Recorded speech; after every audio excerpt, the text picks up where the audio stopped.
नमस्ते दोस्तों, ये इतने लंबे नाम वाला आदमी मैं ही हूँ। मेरा केवल अभी इतना ही परिचय है। अभी हम बात करेंगे मेवाड़ अथवा उदयपुर के गुहिल राजवंश के बारे में। मेवाड़ अथवा उदयपुर के गुहिल राजवंश के बारे में हम पढ़ेंगे। तो आइए दोस्तों शुरू करते हैं मेवाड़ अथवा उदयपुर के गुहिल राजवंश के बारे में पढ़ना। देखिए दोस्तों, एक छोटी सी बात का ध्यान रखना कि जब भी हम गुहिल राजवंश के बारे में बात करते हैं तो आप कंफ्यूज ना हो, इसलिए याद रखना कि गुहिल राजवंश महाराणा प्रताप का राजवंश है। महाराणा प्रताप का जन्म गुहिल राजवंश में हुआ था, तो आप थोड़ा कंफ्यूज नहीं होंगे। चलिए पहले क्वेश्चन की बात करते हैं। मान लीजिए आपके सामने क्वेश्चन आता है कि गुहिल राजवंश को गुहिल नाम के अलावा किन किन नामों से जाना जाता है। तो गुहिल राजवंश को गोहिल के नाम से भी जाना जाता है, गुहिलोत के नाम से भी जाना जाता है, गहलोत के नाम से भी जाना जाता है और सिसोदिया के नाम से भी जाना जाता है। गुहिल राजवंश को गोहिल, गुहिलोत, गहलोत और सिसोदिया राजवंश भी कहा जाता है। अब हम बात करेंगे मेवाड़ अथवा उदयपुर रियासत के बारे में। तो जो मेवाड़ अथवा उदयपुर की रियासत थी उसके अंतर्गत राजस्थान की जो वर्तमान जिले हैं उनमें से उदयपुर तो आता ही आता था। उदयपुर के अलावा चित्तौड़गढ़, प्रतापगढ़, राजसमंद और भीलवाड़ा जिला भी मेवाड़ की रियासत के अंतर्गत आया करता था। तो ये था मेवाड़ रियासत का एक सामान्य परिचय। मेवाड़ रियासत का जो पूरा परिचय मैं अगली वाली स्लाइड पे दूंगा कि मेवाड़ की रियासत में कौन कौन से जिले किस प्रकार से आया करते थे। अभी केवल आप मोटा मोटा आइडिया ले लीजिए। चलिए दोस्तों, गुहिल राजवंश के बारे में, इतिहास के बारे में पढ़ने से पहले हम कुछ ऐसे फैक्ट्स को जानेंगे जिनसे प्रतियोगी परीक्षाओं में डायरेक्ट क्वेश्चन पूछ लिए जाते हैं। तो आइए दोस्तों शुरू करते हैं। मेवाड़ अथवा उदयपुर का ये जो गुहिल राजवंश है विश्व का सबसे प्राचीन जीवित राजवंश है। विश्व का सबसे प्राचीन जीवित राजवंश, ध्यान देना, मैंने इसको प्राचीन और जीवित राजवंश नहीं बोला है, मैंने बोला है प्राचीन जीवित राजवंश है। अगर मैं ये बोलूंगा कि विश्व का सबसे प्राचीन राजवंश है तो गुहिलों से पहले तो पता नहीं कितने राजवंश आकर के चले गए। मौर्य आकर के चले गए, शंगु आकर के चले गए, सातवाहन आकर के चले गए, हर्यक आकर के चले गए, पता नहीं कितने राजवंश आकर के चले गए। इनके बारे में जो बात है वो यह है कि ये आए लेकिन गए नहीं। इनके सदस्य वर्तमान में भी जीवित है, इसलिए ये एक जीवित राजवंश है। महाराणा प्रताप के जो वंशज हैं वे आज भी जीवित है, इसीलिए इसको एक जीवित राजवंश कहा जाता है। चलिए दोस्तों, एक फैक्ट तो ये हो गया। दूसरा फैक्ट क्या है कि मेवाड़ अथवा उदयपुर का एक गुहिल राजवंश विश्व में एक ही क्षेत्र पर सर्वाधिक लंबे समय तक शासन करने वाला राजवंश है। मेवाड़ के इस गुहिल राजवंश के राजाओं ने, महाराणा प्रताप के पूर्वजों ने, महाराणा प्रताप के वंशजों ने और महाराणा प्रताप ने मिलाकर के किसी एक ही क्षेत्र विशेष पर इतने लंबे समय तक शासन किया है, जो कि विश्व में सबसे लंबा समय है। कब से कब तक किया? लगभग 566 ईस्वी से लेकर के भारत की आजादी अर्थात 1947 तक। कब तक किया? 1947 तक। 566 ईस्वी से लेकर के 1947 तक कितना समय होता है ये? लगभग 1381 वर्ष। लगभग 1381 वर्षों तक गुहिल राजवंश के राजाओं ने मेवाड़ के एक ही क्षेत्र पर, जो कि मैंने आपको यहाँ बता रखा है, ये मेवाड़ की रियासत है, इस क्षेत्र पर लगभग 1381 वर्षों तक इन्होंने शासन किया है, जो किसी एक ही क्षेत्र पर लगातार शासन करने के मामले में सर्वाधिक लंबा समय है। चलिए दोस्तों, एक फैक्ट ये हो गया। अब यहाँ पर बात आई है 566 ईस्वी से लेकर, अर्थात इनकी स्थापना कब हुई थी? 566 ईस्वी में। तो हम क्या बात करेंगे? स्थापना कब हुई थी गुहिल राजवंश की? 566 ईस्वी में। किसके द्वारा इसकी स्थापना की गई थी? तो देखो, इस गुहिल राजवंश की स्थापना एक गुहिल नामक व्यक्ति द्वारा की गई थी, और गुहिल द्वारा इसकी स्थापना करने के कारण ही इस राजवंश का नाम भी गुहिल राजवंश रख दिया गया। चलिए दोस्तों, हमने देखा है ये नाम जो है गोहिल, गुहिलोत, गहलोत और सिसोदिया किसके नाम हैं? गुहिल राजवंश के। लेकिन ये जो व्यक्ति है, गुहिल नामक व्यक्ति है, इसको भी कुछ अन्य नामों से जाना जाता है। तो हम क्या लिखेंगे? गुहिल के अन्य नाम क्या क्या है? इस गुहिल व्यक्ति को क्या क्या कहा जाता है? इसको कहा जाता है गुहादित्य एवं गुहदत्त एवं गुहदत्त। गुहादित्य एवं गुहदत्त किसके नाम है? इस गुहिल व्यक्ति के। गोहिल, गुहिलोत, गहलोत और सिसोदिया किसके नाम है? गुहिल राजवंश के। कंफ्यूज मत होना, ठीक है। चलिए आगे बात करते हैं। अब बात करेंगे गुहिल राजवंश की शाखाओं के बारे में। तो गुहिल राजवंश की शाखाएं कितनी थी? गुहिल राजवंश की जो शाखाएं थी वो 24 शाखाएं उस समय हुआ करती थी। शाखाएं होती क्या है? सबसे पहले हम बात करते हैं कि शाखाएं होती क्या है। तो देखो इसके पीछे क्या कहानी है कि जब राजा महाराजाओं का समय था, उस समय क्या होता था कि जब कभी भी राजा की मृत्यु होती थी तो राजा की मृत्यु होने के बाद में जो अगला राजा बनता था वो बनता था उस राजा का सबसे बड़ा बेटा। लेकिन छोटे बेटों को क्या मिलता था? तो छोटे बेटों को उसी अपने, जब वो भाई उनका राजा बन जाता था तो उसके अधीन कोई मंत्रालय दे दिया जाता था या कोई छोटी मोटी रियासत उनके जीवन यापन के लिए उनको दे दी जाती थी। लेकिन कुछ छोटे भाई ऐसे होते थे जो उन छोटी सी रियासतों को पाकर के संतुष्ट नहीं होते थे और अपने बड़े भाई के अंडर में काम करना थोड़ी सी तौहीन समझते थे अपनी। तो वो लोग क्या करते थे, अपने इस क्षेत्र को, अपने भाई के राज्य को छोड़ करके किसी दूसरी जगह पे जाकर के अपना छोटा मोटा राज्य स्थापित कर लेते थे, स्वतंत्र राज्य स्थापित कर लेते थे। जिससे क्या होता था कि वो छोटा भाई अपने बड़े भाई के मतलब राजा बनने के बाद में थोड़ा डिप्रेशन में नहीं आता था। कुल मिलाकर के बात ये थी। तो ये होती थी शाखाएं। क्यों? क्योंकि उनका रक्त संबंध तो था ही, मेन हेडक्वार्टर तो ये होता था उनका। अब मान लो मेवाड़ के लोग जाकर के अगर श्री गंगानगर के अंदर जाकर के कोई राज्य स्थापित कर ले तो वो इनकी शाखा कहलाएगी। ठीक है, तो वैसी शाखाएं थी। तो एक लेखक थे, एक इतिहासकार थे, कर्नल जेम्स टोड। क्या नाम था? Colonel James Tod. Colonel James Tod को राजस्थान के इतिहास का पिता एवं पिता महा कहा जाता है, अर्थात पापा जी एवं दादाजी कहा जाता है। ठीक है, क्यों कहा जाता है? क्योंकि ऐसा कहा जाता है कि राजस्थान के इतिहास का सर्वप्रथम लेखन करने वाले व्यक्ति ये कर्नल जेम्स टोड ही थे। एक अंग्रेज अधिकारी थे। एक तो इतिहासकार थे कर्नल जेम्स टोड और एक इतिहासकार थे मुहणोत नैणसी। कौन कौन? कर्नल जेम्स टोड और मुहणोत नैणसी। ये दोनों इतिहासकार क्या कहते हैं? इनके अनुसार राजस्थान एवं उसके आसपास के क्षेत्रों में उस समय गुहिलों की कुल 24 शाखाएं थी। तो हम क्या लिखेंगे? कर्नल जेम्स टोड एवं मुहणोत नैणसी के अनुसार गुहिलों की कुल 24 शाखाएं थी। गुहिलों की कुल 24 शाखाएं थी। गुहिलों की कुल कितनी शाखाएं थी? 24 शाखाएं। अब देखिए, कर्नल जेम्स टोड को ये कहां से पता चला? मुहणोत नैणसी को 2 मिनट के लिए भूल जाओ, कर्नल जेम्स टोड की बात कर रहे हैं हम। कर्नल जेम्स टोड को ये कहां से पता चला कि इनकी 24 शाखाएं थी? क्योंकि ये तो अंग्रेज अधिकारी थे, विदेशी थे, इनको कैसे पता चला?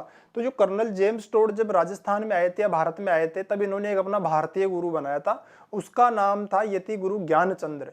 ज्ञानचंद्र ने एक पुस्तक लिखी थी, उसका नाम था मांडल।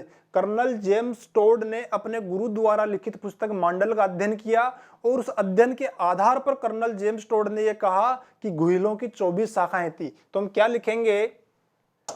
नोट डाल करके लिखेंगे, कर्नल जेम्स टोड ने अपने गुरु यति ज्ञानचंद्र द्वारा लिखित पुस्तक मांडल के आधार पर गुहिलों की 24 शाखाएं मानी हैं।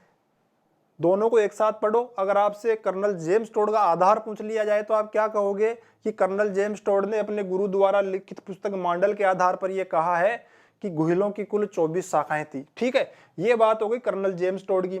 अब देखो मुहणोत नैणसी पर आओ। मुहणोत नैणसी ने गुहिलों की कितनी शाखाएं बताई है? 24। मान लीजिए एग्जाम में आपके सामने क्वेश्चन आता है, कर्नल जेम्स टोड का नाम नहीं आ रहा, केवल मुहणोत नैणसी का नाम देकर के वो आपसे पूछ ले कि मुहणोत नैणसी के अनुसार गुहिलों की कुल कितनी शाखाएं थी, तो आप उसका उत्तर क्या करोगे? 24 शाखाएं थी। लेकिन ध्यान से पढ़ना उस क्वेश्चन को कि वो किसकी शाखाएं पूछ रहा है, गुहिलों की पूछ रहा है या किसी और की पूछ रहा है। क्योंकि ऐसा ही क्वेश्चन मुहणोत नैणसी को लेकर के एक दूसरा भी आ सकता है। अगर आपसे पूछ ले कि मुहणोत नैणसी के अनुसार गुर्जर प्रतिहारों की कितनी शाखाएं थी, तो उसका उत्तर अलग हो जाएगा, उसका आंसर हो जाएगा 26 शाखाएं। ध्यान रखना इस चीज में, कंफ्यूज मत हो जाना। तो नोट लगा करके हम लिखेंगे कि मुहणोत नैणसी के अनुसार मुहणोत नैणसी ने गुर्जर प्रतिहारों की 26 शाखाएं मानी है या बताई है। ठीक है, देखो इन चीजों को 24 में और 26 में आप कंफ्यूज मत होना। मुहणोत नैणसी को लेकर के, मुहणोत नैणसी का रेफरेंस लेकर के अगर आपसे पूछा जाए कि गुहिलों की कितनी शाखाएं थी तो 24 और गुर्जर प्रतिहारों की पूछ ले तो 26। 24 और 26 में आप बिल्कुल भी कंफ्यूज नहीं होगे। ठीक है, अब देखो बात करते हैं मेवाड़ के गुहिल राजाओं के राज तिलक की। क्या बात करेंगे? मेवाड़ के राजाओं का राज तिलक। मेवाड़ के राजाओं के राज तिलक को लेकर भी क्वेश्चन पूछे जाते हैं। आपसे पूछा जाएगा कि मेवाड़ के राजाओं का राज तिलक करने का अधिकार किसको है। मेवाड़ के राजाओं का राज तिलक करने का अधिकार किसको है? तो दोस्तों मेवाड़ के राजाओं का जो राज तिलक करने का अधिकार है वो भील जनजाति के लोगों को है, लेकिन एक विशेष गांव के भीलों को, ये हर किसी भील को नहीं है। एक विशेष 1-2 गांव है, उनका जो भील मुखिया होता है वो भील मुखिया ही मेवाड़ के नए राजा का, नए महाराणा का राज तिलक करता है जब वो राजा बनता है। और कैसे करता है? तलवार लेकर के अपना अंगूठा उस तलवार की धार पे रख के अपना अंगूठा काट लेता है, और जो उसमें से खून बहता है उस बहते हुए खून से नए बनने वाले राजा के मस्तक पर टीका लगाता है। तो इस प्रकार से उसका राज तिलक संपूर्ण होता है। तो मेवाड़ के राजाओं का राज तिलक कौन करता है? कौन कौन से गांवों की भील मुखिया करते हैं? तो आपको 2 गांवों का नाम ध्यान रखना है। कौन कौन सा? पहले गांव का नाम क्या है? ऊंदरी। एक तो है ऊंदरी एवं एक है ओगुना। ऊंदरी एवं ओगुना गांव का भील सरदार अपने अंगूठा काट करके अपने अंगूठे के खून से मेवाड़ के नए महाराणा का राज तिलक किया करता था। क्या लिखेंगे? भील सरदार अपने अंगूठे के खून से करता था। मेवाड़ के राजाओं का राज तिलक ऊंदरी एवं ओगुना गांव का भील सरदार अपने अंगूठे के खून से करता था। देखो ये परंपरा शुरू कहां से हुई, इसके पीछे भी एक छोटी सी कहानी है। अभी अपन ने बात करिए कि गुहिल राजवंश की स्थापना हुई थी 566 ईस्वी से। 566 ईस्वी के बाद में हम चलते हैं लगभग 734 ईस्वी में। तो 734 ईस्वी में इस राजवंश के एक राजा हुए थे, उनका नाम था बप्पा रावल। बप्पा रावल राजा बनने से पहले जंगलों में रहते थे भीलों के साथ। एक ऋषि से मिले, उनका नाम था हारित ऋषि। हारित ऋषि ने इनको आशीर्वाद दिया कि आप जाओ, भीलों को अपने साथ लेकर के जाओ और चित्तौड़गढ़ में जो राजा है, एक मौर्य राजा था मान मौर्य, उसको हरा करके चित्तौड़ को जीत लो। अब बप्पा रावल मान तो गए उनकी बात को, लेकिन जाएं तो जाएं कैसे, क्योंकि ना कोई सेना, ना कोई इनको युद्ध का अभ्यास था, कुछ भी नहीं था।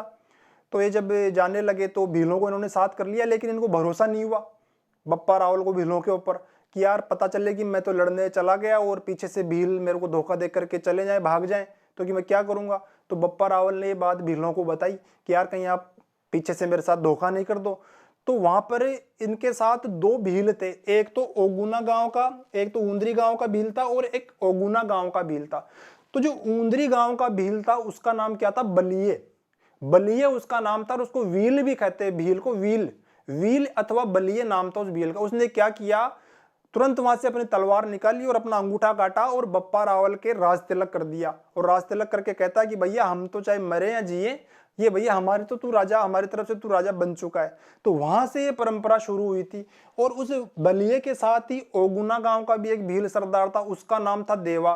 तो ये ऊंदरी और ओगुना गांव के जो भील हैं वे क्लेम करते हैं, आज भी दावा करते हैं, ऊंदरी के लोग तो ये कहते हैं कि वो जो टीका लगाया था उस समय बप्पा रावल को, वो ऊंदरी के भील ने लगाया था, बलिये ने। जबकि ओगुना गांव के भील क्या कहते हैं कि नहीं, वो हमारे देवा ने लगाया था, उसका नाम देवा था। तो ये परंपरा कहां से शुरू हुई? सर्वप्रथम ऊंदरी गांव के भील सरदार वील ने, वील का क्या नाम बताया था मैंने? एक और बलिये, बलिये नाम बताया था मैंने। सर्वप्रथम ऊंदरी गांव के भील सरदार वील अथवा बलिये ने चित्तौड़ विजय से पूर्व बप्पा रावल का राज तिलक किया था। चित्तौड़ विजय से पूर्व बप्पा रावल का राज तिलक किया था। कब की घटना है? लगभग 734 ईस्वी की घटना है, ये ध्यान रखना, 734 ईस्वी की घटना है, ये 734 ईस्वी घटना है। इस प्रकार से परंपरा शुरू हुई। किसने किया था? सर्वप्रथम ध्यान रखना, ओगुना गांव के भील सरदार ने नहीं किया था, ऊंदरी गांव के भील सरदार ने किया था। जबकि दावा ऐसे करते हैं यहाँ के जो ओगुना गांव के भील है कि हमने किया था, लेकिन अपने को बुक्स के हिसाब से चलना है, किताबों में यही लिखा हुआ है कि सर्वप्रथम ऊंदरी गांव के भील सरदार वील अथवा बलिये ने किया था। ये नाम जो मैंने लिए हैं दोस्तों, मैंने वीर विनोद को जब पढ़ा तो वीर विनोद में इस भील का नाम मिलता है वील। और जब मैंने कर्नल जेम्स टोड की बुक पढ़ी तो कर्नल जेम्स टोड की बुक में इस ऊंदरी गांव के भील का नाम मिलता है वलिये, उसका नाम मिलता है वलिये। तो मैंने दोनों डाल दिया है, वील नाम मैंने लिया है वीर विनोद से और बलिये में नाम मैंने लिया है कर्नल जेम्स टोड, जो कि हमारे राजस्थान के इतिहास के पिता एवं पितामह कहे जाते थे। ठीक है, अब देखो ये घटना कब की है? 734 ईस्वी की। आप इसमें ध्यान देना एक बार, ये तो 734 ईस्वी की घटना है, लेकिन आप चलो 566 ईस्वी में वापस एक और घटना आती है। गुजरात में एक जगह है इडर, ईडर के भील कबीले के लोग ये कहते हैं कि आपने तो इस ऊंदरी गांव और ओगुना गांव के लोगों ने तो 734 में राज तिलक किया था बप्पा रावल का, कि हमने तो 566 ईस्वी में स्थापना से पहले ही कर दिया था। किसका? गुहिल का। तो अब यहाँ पे एक ट्विस्ट आ गया कहानी के अंदर। 3 जने हो गए क्लेम करने वाले कि मेवाड़ के महाराणाओं का राज तिलक करने में आपको 3 लोगों का ध्यान रखना पड़ेगा। एक तो हो गया ऊंदरी एवं ओगुना गांव के भील सरदार, जिनमें सर्वप्रथम किसने किया था? व्हील अथवा बलिये ने। और इसके साथ क्या था? देखो देवा था, यहाँ पे बताना मैं भूल गया। व्हील के साथ ओगुना गांव का एक अन्य भील सरदार भी था, जिसका नाम क्या था? देवा था। जिसका नाम क्या था? देवा था। ऊंदरी गांव का भील सरदार तो कौन था? व्हील अथवा बलिये। ओगुना गांव का भील सरदार कौन था? देवा। किया किसने था सर्वप्रथम? ऊंदरी गांव के भील सरदार ने। अब ये ईडर वाले क्या कहते हैं, गुजरात के ईडर वाले, कि हमने तो आपसे पहले ही कर दिया था, आपने तो 734 में किया था, हमने तो 566 ईस्वी से भी पहले ही कर दिया था। और किसका किया था? गुहिल का। इन्होंने किसका किया? बप्पा रावल का। इनकी कहानी क्या है ईडर के भील सरदारों की, कि एक बार क्या हुआ, ये जो गुहिल 566 में जब इसने गुहिल राजवंश की स्थापना की थी, उससे पहले ये ईडर में भील कबीले के पास रहता था और इनके ज्यादातर जो मित्र थे वो भीलों के बच्चे थे। तो एक बार क्या हुआ, ये भील बच्चों के साथ खेल रहे थे, भील बच्चों के पता नहीं क्या जची, तो इनके लिए एक पत्थरों का सिंहासन बना दिया। किसके लिए? गुहिल के लिए बना दिया भील बच्चों ने। भील बच्चों ने गुहिल के लिए एक सिंहासन बना करके और गुहिल को उस पर बैठा दिया। और एक बच्चे ने क्या किया वहां पर कि यार इसमें कुछ कमी लग रही है मुझे, कि क्या कमी लग रही है, कि इसके यार टीका नहीं निकल रहा। तो कि टीका कहां से निकाले, रोली मोली थी नहीं, तो एक नाना पाटे करता वहां पे, उसने क्या किया कि मैं करता हूँ रोली मोली का प्रबंध, की उंगली दे तेरी, रख करके फोड़ दी और फोड़ी, उसमें से खून आने लग गया। तो उस खून से इसका राज तिलक किया था एक बच्चे ने किसका राज तिलक किया था? ईडर के भील कबीले के बच्चे ने किसका राज तिलक किया था? गुहिल का। कब किया था? 566 ईस्वी से भी पहले ही कर दिया था। जब ये बात ईडर के भील कबीले के जो मुखिया थे, उनका नाम था मंडलीक। आपको ये मंडलीक का नाम ध्यान रखना है। मंडलीक को जब ये बात पता लगी कि अपने बच्चों ने मतलब कि बप्पा रावल उसको गुहिल का राज तिलक कर दिया, तो कि तो वास्तव में इसको राज्य देना पड़ेगा। तो मंडलीक ने क्या किया, अपने भील कबीले के मुखिया के पद से इस्तीफा दिया और गुहिल को उसी समय अपने भील कबीले का मुखिया बना दिया। तो मंडलीक के जो उत्तराधिकारी हुए, मंडलीक के जो वंशज हुए, ये क्लेम करते हैं कि वो अधिकार हमें देना चाहिए, हमने सर्वप्रथम मेवाड़ के राजा का राज तिलक किया था। तो हम क्या लिखेंगे, नोट लगा करके लिखेंगे, ईडर के भील मुखिया मंडलीक ने गुहिल को अपने कबीले का मुखिया बनाया था। कब बनाया था? लगभग 566 ईस्वी से पहले ही बना दिया था इन्होंने।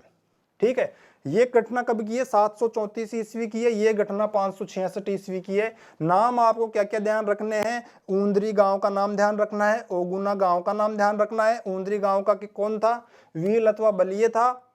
ओगुना गांव का कौन था? देवा था। मंडली कौन था? गुजरात के ईडर के भील कबीले का मुखिया था। ठीक है, आशा करता हूं आपकी चीज समझ में आ गई होगी। और अब चलेंगे हम अगली स्लाइड पे। एक बार अगर आप स्क्रीनशॉट लेना चाहो तो ले लो इसका। चलिए दोस्तों, अब हम बात करेंगे तत्कालीन मेवाड़ राज्य के अंतर्गत आने वाले राजस्थान के वर्तमान जिले। कौन कौन से जिले मिलकर के मेवाड़ का निर्माण करते थे? तो आइए देखते हैं। ये हमारा राजस्थान है, ये हमने इसका कलर थोड़ी देर के लिए निकाल दिया है। और अब हम समझते हैं कि राजस्थान के कौन कौन से जिले मिलकर के मेवाड़ का निर्माण करते थे। तो पहला जिला कौन सा था? पहले जिले का नाम था चित्तौड़गढ़। देखो ये चित्तौड़गढ़ है। चित्तौड़गढ़ को घोड़े की नाल के आकार का जिला भी कहा जाता है। तो ये एक फैक्ट और ध्यान रख लेना। देखो इसका आकृति आपको लग रही है क्या घोड़े की नाल के जैसे? मुझे तो थोड़ी कम लग रही है, लेकिन अब इतिहासकार कहते हैं कि लगता है, तो ठीक है, लगता होगा। चलो, पहला जिला तो कौन सा है? चित्तौड़गढ़, जो कि मेवाड़ रियासत में आया करता था। ठीक है, एक जिला तो हो गया चित्तौड़गढ़। दूसरा जिला कौन सा है? देखो चित्तौड़गढ़ की सीमा पे लगता हुआ उदयपुर। तो दूसरा जिला कौन सा था? दूसरा जिला था उदयपुर। तीसरा जिला कौन सा था? उदयपुर और चित्तौड़गढ़ की सीमा से लगता हुआ राजसमंद जिला। कौन सा? राजसमंद जिला। राजसमंद जिले को तिलक की आकृति का जिला कहते हैं, जो मस्तक पे टीका निकाला जाता है। इसका तो बिल्कुल लग भी रहा है ये कि तिलक की आकृति का जिला है ये। तो राजसमंद को क्या कहा जाता है? तिलक की आकृति का जिला। ठीक है, तीसरा जिला आता था राजसमंद जिला। देखो चित्तौड़गढ़, उदयपुर और राजसमंद, कौन कौन से? चित्तौड़गढ़, उदयपुर और राजसमंद, ये 3 जिले तो उस समय की जो मेवाड़ रियासत थी उसमें संपूर्ण रूप से आया करते थे। और इन 3 जिलों के अलावा 2 जिले ऐसे भी थे जिनके कुछ सीमावर्ती क्षेत्र तत्कालीन मेवाड़ रियासत के अंतर्गत आया करते थे। तो ऐसे 2 जिले कौन कौन से थे जिनके पूरे तो नहीं लेकिन कुछ क्षेत्र उस समय की मेवाड़ रियासत में आते थे? पहला जिला है भीलवाड़ा।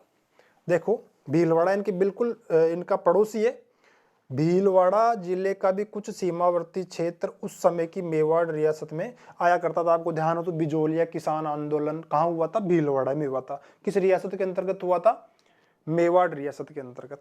तो भीलवाड़ा जिला पूरा ना आकर के भीलवाड़ा जिले की कुछ इस प्रकार से सीमाएं मेवाड़ राज्य की सीमाओं के साथ लगती थी। तो हम क्या लिखेंगे कि भीलवाड़ा जिले का कुछ क्षेत्र, भीलवाड़ा जिले का कुछ क्षेत्र। एक जिला और बच गया, वो कौन सा है?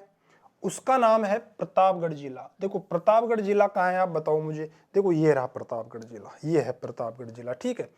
प्रतापगढ़ जिला भी उस समय की मेवाड़ रियासत की सीमाओं के साथ अपनी सीमाएं मिलाता था।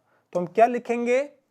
प्रतापगढ़ जिले का कुछ क्षेत्र, प्रतापगढ़ जिले का भी कुछ क्षेत्र, प्रतापगढ़ जिले का भी कुछ क्षेत्र उस समय की मेवाड़ रियासत के अंतर्गत आया करता था, ठीक है।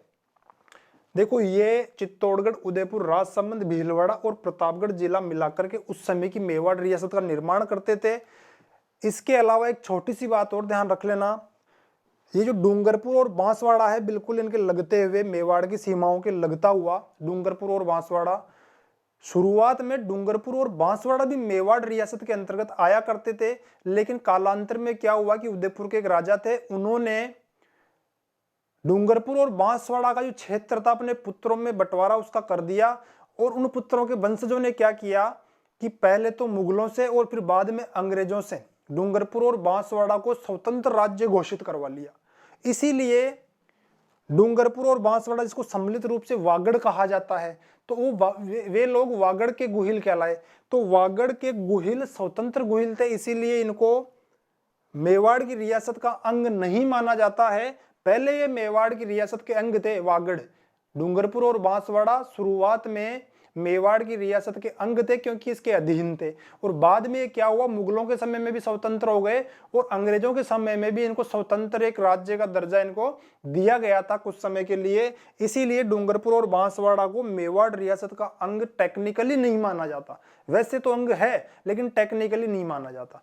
समझ गए होंगे शायद आप। चलिए तो आप एक बार इसका भी स्क्रीनशॉट लेना चाहें तो ले लीजिए। चलिए दोस्तों अब हम बात करेंगे मेवाड़ के नामकरण की। नामकरण में क्या बात करनी है कि इस मेवाड़ के क्षेत्र को मेवाड़ ही क्यों कहा जाता है। तो देखो इसका कारण क्या है, एक जाति जिसका नाम क्या है मेद, मेद नामक जाति के कारण इस क्षेत्र को मेवाड़ कहा जाने लगा या मेवाड़ कहा जाता है। कैसे कहा जाता है, देखिए मेवाड़ क्षेत्र पर मेद नामक जाति की अधिकता थी। आपको जो क्षेत्र दिख रहा है इस क्षेत्र पर प्राचीन समय में इस मेद नामक जाति की अधिकता थी, इसका वर्चस्व था। इसलिए इस क्षेत्र को प्रारंभ में संस्कृत भाषा में, ध्यान देना, संस्कृत भाषा में क्या कहा जाता था, मेदपाट कहा जाता था। संस्कृत भाषा में मेदपाट कहा जाता था, संस्कृत भाषा में इसको मेदपाट कहा जाता था। अब देखिए क्या हुआ, कालांतर में संस्कृत भाषा का उपयोग कम हो गया और संस्कृत भाषा के स्थान पर हिंदी भाषा का उपयोग होने लगा और हिंदी भाषा में इसी मेदपाट को प्रागवाट कहा जाने लगा। तो हम क्या लिखेंगे, हिंदी भाषा में इसी मेदपाट को प्रागवाट कहा जाने लगा। देखिए पहले क्या हुआ, मेद नामक जाति की यहाँ पे अधिकता थी, इसीलिए इस क्षेत्र को संस्कृत भाषा में मेदपाट कहा जाता था। धीरे धीरे संस्कृत भाषा का उपयोग कम होने लगा, हिंदी भाषा का उपयोग बढ़ने लगा और हिंदी भाषा में इस मेदपाट को प्रागवाट कहा जाने लगा। फिर क्या हुआ, धीरे धीरे आम बोलचाल की भाषा का विकास हुआ और आम बोलचाल की भाषा में इस क्षेत्र को मेवाड़ कहा जाने लगा। धीरे धीरे आम बोलचाल की भाषा में इस क्षेत्र को मेवाड़ कहा जाने लगा। इस प्रकार से मेवाड़ का नाम मेवाड़ पड़ा। ठीक है दोस्तों, एक छोटी सी चीज आप और जानिए, ये जो मेद जाति है, इस मेद जाति को मेर भी कहा जाता है और मेव भी कहा जाता है। तो हम क्या लिख सकते हैं, मेद जाति को ही मेर अथवा मेव भी कहा जाता है या मेव के नाम से भी जाना जाता है। मेद जाति को ही मेर अथवा मेव के नाम से भी जाना जाता है। समझिए दोस्तों क्या हुआ था, मेद जाति की अधिकता कहां पर थी, इस मेवाड़ के क्षेत्र में। ऐसा कहा जाता है कि सन 1437 ईस्वी में मालवा के सुल्तान ने मेवाड़ के क्षेत्र पर इस मेद जाति के ऊपर आक्रमण किया। उस आक्रमण के कारण ये जो मेद जाति है यहां से चलकर के अजमेर के आसपास पहुंच गई। अजमेर के आसपास आकर के इन्होंने अपनी बस्तियों का निर्माण कर लिया और इनकी बस्तियों के कारण ही अजमेर का जो क्षेत्र, उसके आसपास का जो क्षेत्र है वो मेरवाड़ा के नाम से जाना जाने लगा। कालांतर में क्या हुआ, एक अंग्रेज अधिकारी ने फिर से इनके ऊपर आक्रमण किया और ये जाति अजमेर से भी आगे जाकर के अलवर की ओर पहुंच गई। और जब ये जाति अलवर में पहुंची तो अलवर में इसी मेर जाति को मेव कहा जाने लगा। तो इस प्रकार से मेद, मेर अथवा मेव जाति है वो एक ही जाति है, अलग अलग जाति नहीं है। तो चलिए दोस्तों एक बार आप इसका भी स्क्रीनशॉट ले लीजिए, फिर हम आगे चलेंगे।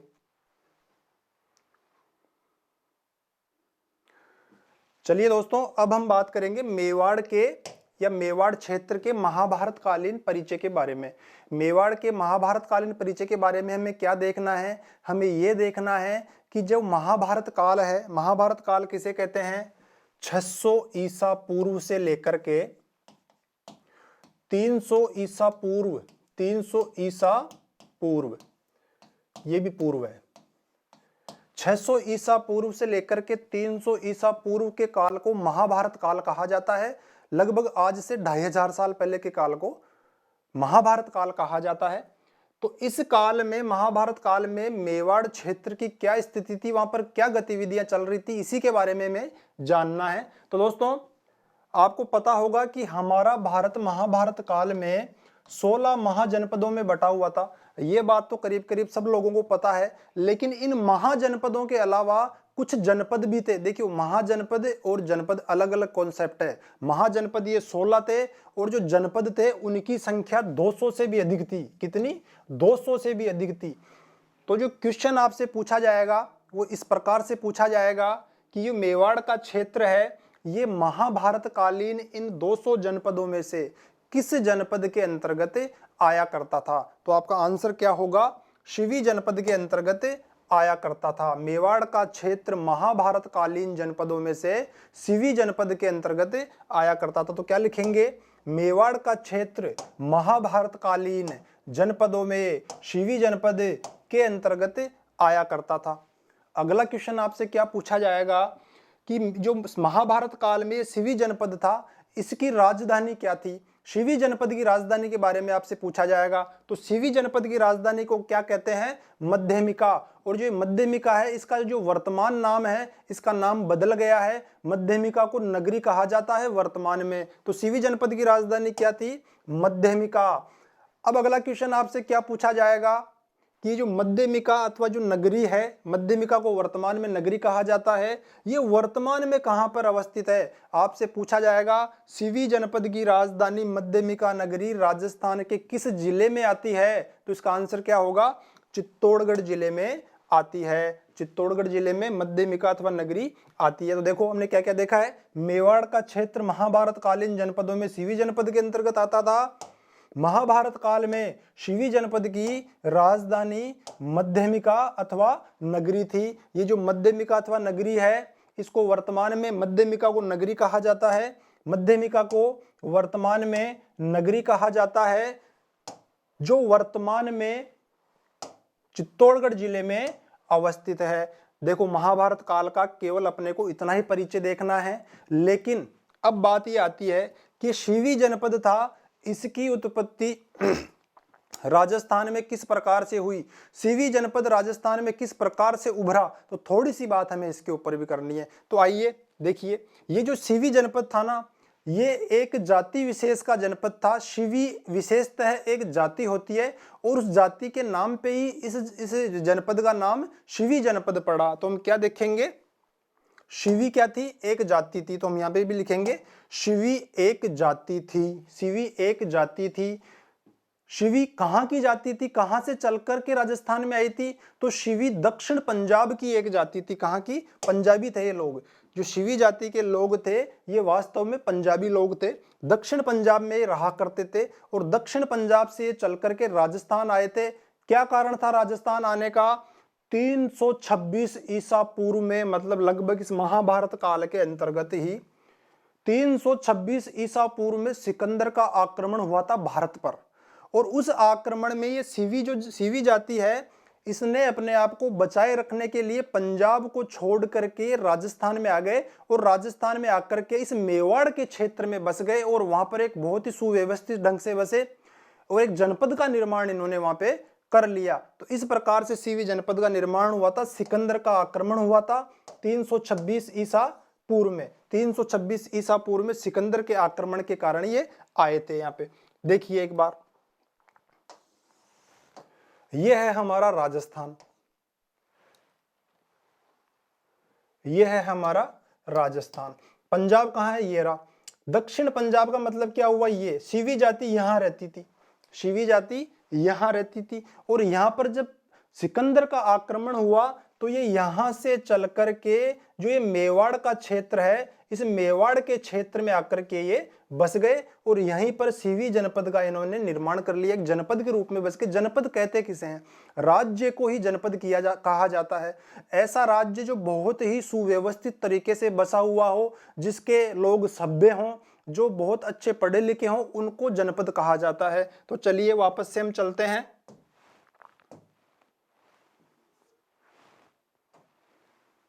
देखिए, शिवी एक जाति थी, कहां से आई थी? दक्षिण पंजाब से आई थी। क्यों आई थी?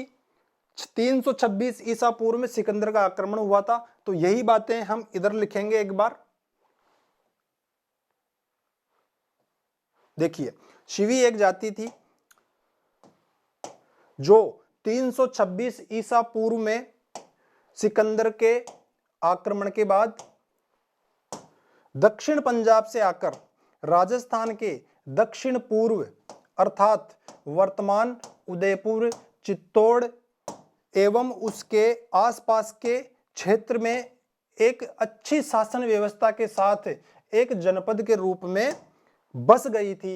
एक अच्छी शासन व्यवस्था के साथ एक जनपद के रूप में बस गई थी ये शिवी जाति। और अपनी जाति के नाम पे उस जनपद का नाम क्या रख लिया? शिवी जनपद। हमें ये कैसे पता चलता है कि महाभारत काल में मेवाड़ के क्षेत्र पर इस शिवी जनपद का आधिपत्य था? कैसे पता चलता है?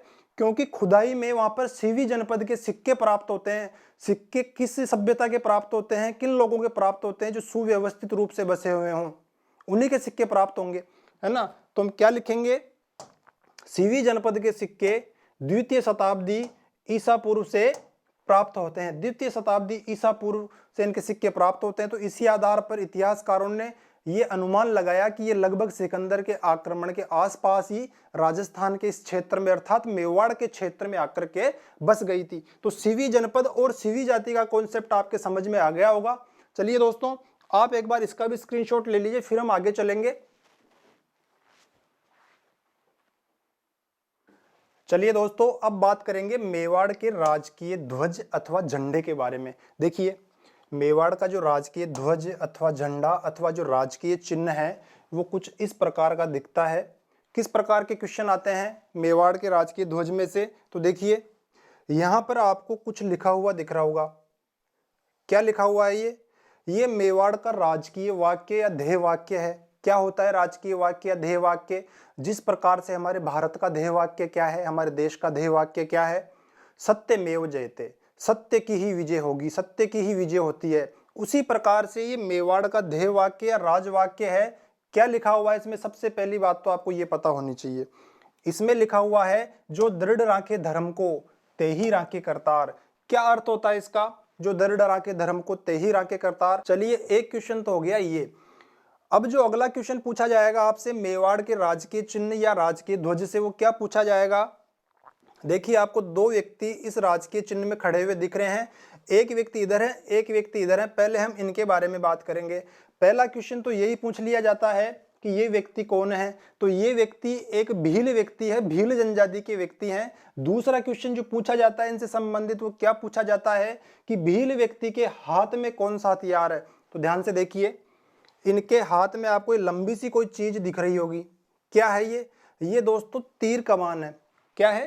तीर कमान। दूसरी बात आप ये देखिए, इनके कंधे पे क्या है, इनके कंधे पे है तरकस जिसमें तीर रखते हैं। तो दोस्तों क्या लिखेंगे हम कि मेवाड़ के राजकीय ध्वज में, क्या लिखेंगे, मेवाड़ राज्य के झंडे में एक और भील योद्धा के कंधे और पीठ पर तरकस बंधा हुआ है। क्या बंधा हुआ है? तरकस। ये आपको तरकस दिख रहा होगा, तरकस बंधा हुआ ना यहाँ पे, ये देखो ये तरकस आपको दिख रहा होगा, तरकस बंधा हुआ है। जबकि हाथ में क्या है? तीर कमान है, बंधा है और हाथ में तीर कमान लिए खड़ा है। भील योद्धा हाथ में तीर कमान लिए खड़ा है। अगला सवाल क्या पूछ लेते हैं, इस भील योद्धा का परिचय, कि ये भील योद्धा वास्तव में है कौन। तो इन भील योद्धा के बारे में ऐसा माना जाता है कि ये महाराणा प्रताप के भील सेनापति पूंजा भील हैं। कौन है? पूंजा भील हैं। तो हम क्या लिखेंगे, इस भील योद्धा को पूंजा भील माना जाता है जो महाराणा प्रताप के सेनापति थे।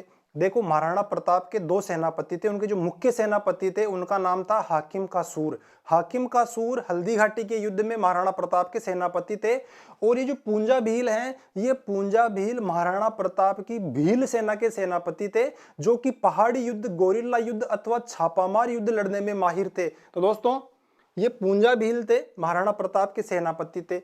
अब आइए दूसरे व्यक्ति के ऊपर, कौन है ये दूसरे व्यक्ति? इनकी पोशाक से आपको क्या लग रहा है कि ये एक क्षत्रिय व्यक्ति है, एक राजपूत योद्धा है। इनके हाथ को जरा ध्यान से देखिए, क्या दिख रहा है आपको इनके हाथ में? इनके हाथ में तलवार नामक हथियार है। तो इस हथियार से संबंधित क्वेश्चन पूछ लिया जाता है कि मेवाड़ के राजकीय चिन्ह अथवा राजकीय ध्वज में जो क्षत्रिय व्यक्ति खड़ा है उसके हाथ में कौन सा हथियार है। तो हम क्या लिखेंगे, जबकि दूसरी ओर क्षत्रिय योद्धा हाथ में तलवार लिए खड़ा है। क्षत्रिय योद्धा के हाथ में क्या है? तलवार। आपको ध्यान रखना है, भील योद्धा के हाथ में क्या है? तीर कमान है, जबकि क्षत्रिय योद्धा के हाथ में तलवार है। अब देखो इस आकृति पे ध्यान दीजिए थोड़ी, किस चीज की आकृति है ये आकृति है सूर्य की। तो इस आकृति से संबंधित भी क्वेश्चन पूछा जाता है कि मेवाड़ के राजकीय चिन्ह अथवा राजकीय ध्वज में किस चीज की आकृति निर्मित है। तो किसकी आकृति निर्मित है? सूर्य की। और कहां निर्मित है? इसको बोलेंगे अपन ध्वज के बीचों बीच, क्योंकि बहुत ज्यादा जगह इसने घेरी हुई है। तो हम क्या लिखेंगे, ध्वज के बीचों बीच सूर्य की आकृति बनी हुई है। सूर्य की आकृति बनी हुई है, कंफ्यूज मत हो जाना, चांद तारों में मत उलझ जाना कहीं पे, सूर्य की आकृति यही है। अब देखिए आपको क्या देखना है, ये जो भील व्यक्ति हैं और क्षत्रिय योद्धा दोनों जो हैं हाथ में कुछ पकड़ के खड़े हैं।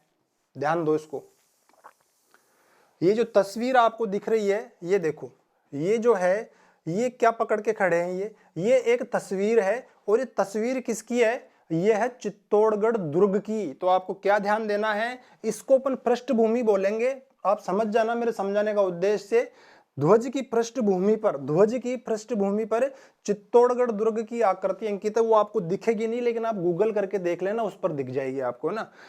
आप केवल अभी ये ध्यान रख लो कि ध्वज की जो पृष्ठभूमि है उस पर चित्तौड़गढ़ दुर्ग की आकृति बनी हुई है।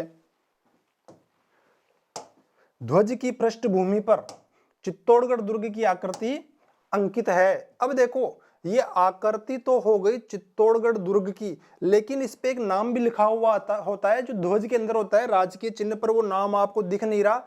वो नाम क्या लिखा हुआ होता है? मेवाड़, ना कि चित्तौड़, मेवाड़ लिखा हुआ है। क्या लिखा हुआ है? मेवाड़। चित्तौड़गढ़ दुर्ग की आकृति के ऊपर मेवाड़ शब्द लिखा हुआ है। चित्तौड़गढ़ दुर्ग की आकृति के ऊपर मेवाड़ शब्द लिखा हुआ है। देखिए मैं आपको दिखाता हूं, एक बार देखना, ये ध्वज है मेवाड़ का। एक मिनट दोस्तों,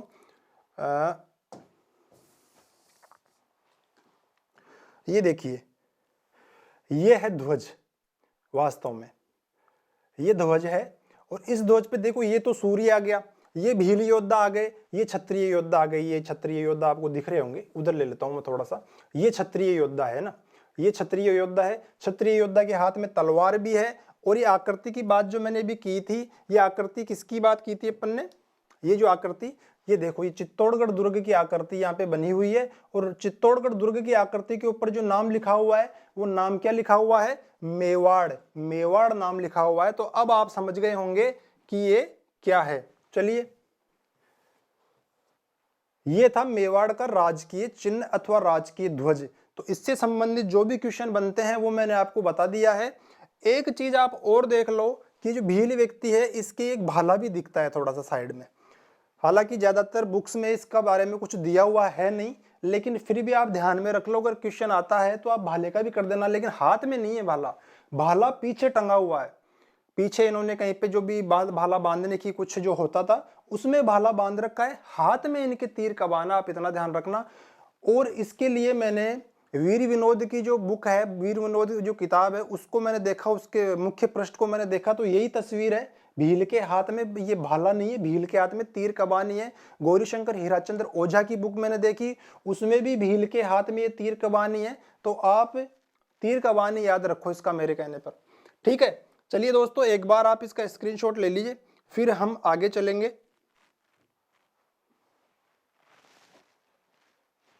चलिए दोस्तों, अब बात करेंगे हम गुहिल राजवंश के कुल देवता एवं कुल देवी के बारे में। कौन थे गुहिल राजवंश के कुल देवता? तो देखो, गुहिल राजवंश के जो कुल देवता थे वो ये थे। कोई पहचानता है इन्हें? अगर पहचानते हो तो कमेंट करो फटाफट, कौन है? चलिए मैं बताता हूं। इनका नाम है एकलिंग जी। क्या नाम है? एकलिंग जी। गुहिल राजवंश के कुल देवता कौन थे? एकलिंग जी। एकलिंग जी का मंदिर कहाँ है? एकलिंग जी का मंदिर है कैलाशपुरी में। कैलाशपुरी कहाँ है? कैलाशपुरी है उदयपुर में, ठीक है। कुल देवता के बारे में अपन ने जानकारी ले ली। थोड़ी सी जानकारी और बढ़ाइए एकलिंग जी के बारे में। जो ये एकलिंग जी का मंदिर है, इनका संबंध पाशुपत संप्रदाय से है। कौन से संप्रदाय से है? एकलिंग जी के मंदिर का संबंध पाशुपत संप्रदाय से है। कौन से संप्रदाय से है? पाशुपत संप्रदाय से है। आगे चल करके विस्तार से चर्चा करेंगे इस पर, अभी आप केवल इतना याद कर लो। ये जो पाशुपत संप्रदाय है, पाशुपत संप्रदाय के प्रवर्तक अर्थात इनका जनक किसे कहा जाता है? पाशुपत संप्रदाय के जनक कौन माने जाते हैं? दंडधारी लकुलिश मुनि। पाशुपत संप्रदाय के प्रवर्तक दंडधारी लकुलिश मुनि को माना जाता है। पाशुपत संप्रदाय के प्रवर्तक दंडधारी लकुलिश मुनि थे। दंडधारी लकुलिश मुनि थे। चलो ठीक है, ये बात हो गई। अब देखो, ये तो अपन ने बात करी है गुहिल राजवंश के कुल देवता के बारे में। एक होते हैं आराध्य देवता। तो आराध्य देवता के बारे में भी हम बात करते हैं। गुहिल राजवंश के आराध्य देवता क्या नाम है? चारभुजानाथ जी। क्या नाम है? चारभुजानाथ जी। गुहिल राजवंश के कुल देवता कौन है? चारभुजानाथ जी। चारभुजानाथ जी का मंदिर कहाँ है? गढ़बोर में। गढ़बोर कहाँ है? राजसमंद जिले में। तो ये हो गए गुहिल राजवंश के कुल देवता और आराध्य देवता, ठीक है। अब बात करेंगे हम गुहिल राजवंश की कुल देवी के बारे में। कौन थी गुहिल राजवंश की कुल देवी? उनका नाम था बाण माता। बाण माता को ही बरवड़ी माता के नाम से भी जाना जाता है। किस नाम से जाना जाता है? बरवड़ी माता के नाम से। बाण माता या बरवड़ी माता के मंदिर कहाँ थे? तो ध्यान देना, बाण माता अथवा बरवड़ी माता के मेवाड़ में दो मंदिर है। एक तो इनका मुख्य मंदिर है और एक इनका उप मंदिर है। तो जो मुख्य मंदिर है वो कहाँ है? मुख्य मंदिर कहाँ है? चित्तौड़गढ़ के किले के अंदर, चित्तौड़गढ़ दुर्ग में। कहाँ है? चित्तौड़गढ़ दुर्ग में। और जो इनका उप मंदिर है, उप मंदिर कहाँ है? दूसरा मंदिर कहाँ है? दूसरा मंदिर है राजसमंद में, केलवाड़ा। केलवाड़ा राजसमंद में। कहाँ है? केलवाड़ा। केलवाड़ा कहाँ पड़ता है? राजसमंद में। ये तो हो गई इनकी कुल देवी। देखो, इनके दर्शन भी कर लो आप। ये है बाण माता का मंदिर, ठीक है। ये बाण माता है। बाण माता के अलावा इनकी एक आराध्य देवी भी थी। जैसे कि इनके आराध्य देवता कौन थे? चारभुजानाथ जी। वैसे ही एक आराध्य देवी भी होती है। आराध्य देवी कौन थी? इधर तो चारभुजानाथ जी हैं, इधर चारभुजा माता कर देना है आपको, कुछ नहीं करना है। चारभुजा माता। और चारभुजा माता का मंदिर कहाँ है? राजसमंद में है। तो ये हो गए इनके कुल देवता और कुल देवी। तो दोस्तों, आज की क्लास में हम इतना ही करेंगे, और जो हमारी आने वाली क्लास होगी उसमें हम इस पर चर्चा करेंगे कि गुहिल ने मेवाड़ के गुहिल राजवंश की स्थापना किस प्रकार से की, किन परिस्थितियों में की। अगर आपको ये क्लास आज की पसंद आई है तो आज की मेरी ये पहली क्लास थी। छोटी मोटी गलतियों को आप इग्नोर करना, धीरे धीरे चीज़ें जो है बहुत अच्छी होने लगेंगी। तो आप प्लीज़ इसको लाइक, शेयर और सब्सक्राइब आप कर देंगे तो काफ़ी अच्छा रहेगा मेरे लिए। तो आप इसको करिए थोड़ा सा। मिलते हैं अगली क्लास में जल्दी ही, गुहिल द्वारा मेवाड़ के गुहिल राजवंश की स्थापना। ठीक है, धन्यवाद दोस्तों।